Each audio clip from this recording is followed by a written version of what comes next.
My name is Meg Krenn, and my daughter Emory is 8 years old, and she has alternating hemiplegia of childhood. We got involved with Cure AHC through Jeff and our connection with Matthew and Jeff. Both children had alternating hemiplegia of childhood, and when you have a child with a rare disorder, you seek out anyone that has a small portion of what you might be dealing with day to day.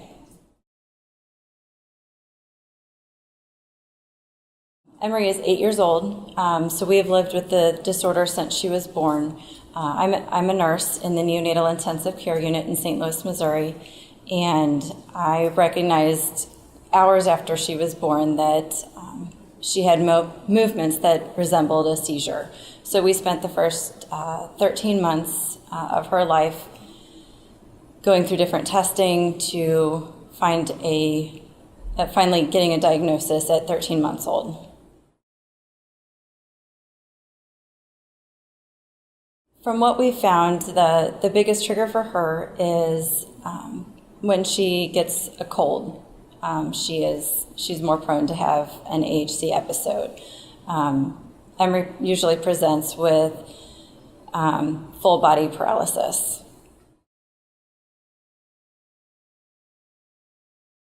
Emory's typically last less than a day. It just depends on when she goes into it, if it's in the morning or in the evening.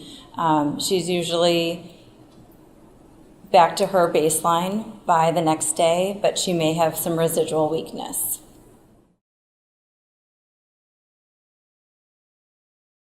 Emory is yet to be tested for any of the mutations. That's a plan of ours to do in the future, to visit Dr. McCarty and have Emory tested.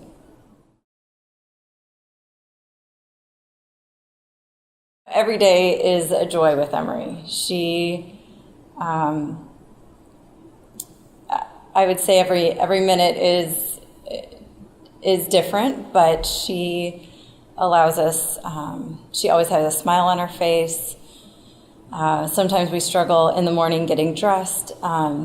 She wants to be as independent as possible, and we love that about her. She wants to be just like our other 3 children, and we treat her just like the rest of them. And I think that that's a huge strength for our family, to just keep a normal life, even though we struggle with AHC every day.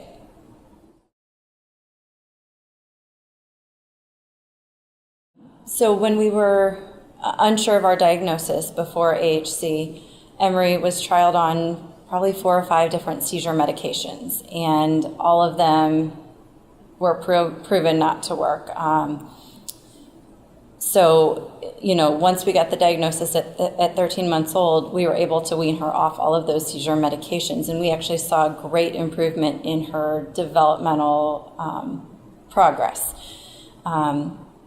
About a year and a half after she was diagnosed, we were able to start flunarizine, and we went from having episodes that lasted 4 and 5 days a week to having one episode that lasted maybe a day every 2 to 3 weeks.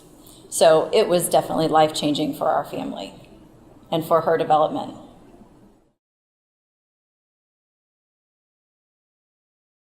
The best information that I can give new parents is to never lose that hope.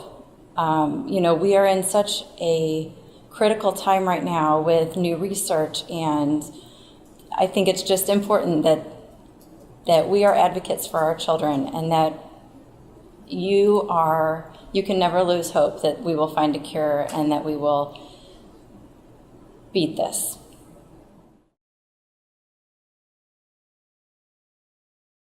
Well, one of the big challenges that we face is that Emory has an unsteady gait and frequently falls.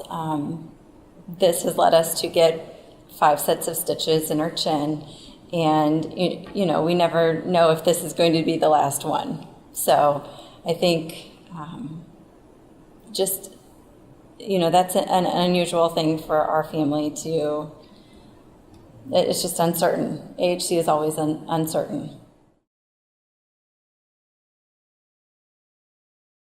She's on flunarizine. She also is on Keppra. So she had her 6th birthday party. She presented with her first true tonic-clonic seizure. So, I think what's really hard about AHC is that you take those moments that should be joyful and exciting and a celebration, and it turns into devastation and heartbreak. And those are the times in their life, in their childhood, that they're robbed of.